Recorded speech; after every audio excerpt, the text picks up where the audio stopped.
Sudarlun, seluruh staf di jajaran Rumah Sakit Umum Daerah Muyang Kute, Kabupaten Bener Meriah, termasuk dokter dan perawatnya, melakukan aksi mogok massal.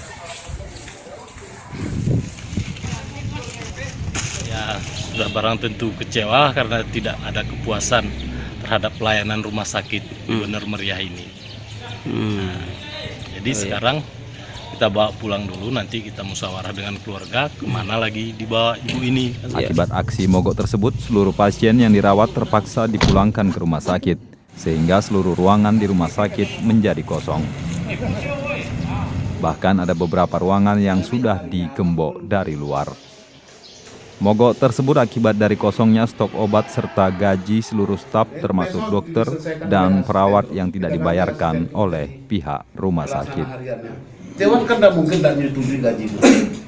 Itu kan keperluan orang banyak. Itu saya pikir ajukan kepada kita, langsung kita buat permohonan ke Dewan supaya itu disetujui untuk mendahului anggaran. Saya pikir tidak masalah. Terhitung hari ini tidak ada lagi pemberhentian pelayanan. Harus masuk. Mulai hari ini siapapun pasien dari manapun asalnya, rumah sakit sudah siap memberi. Dari Redelong, Muslim Arsani, Serambi On TV.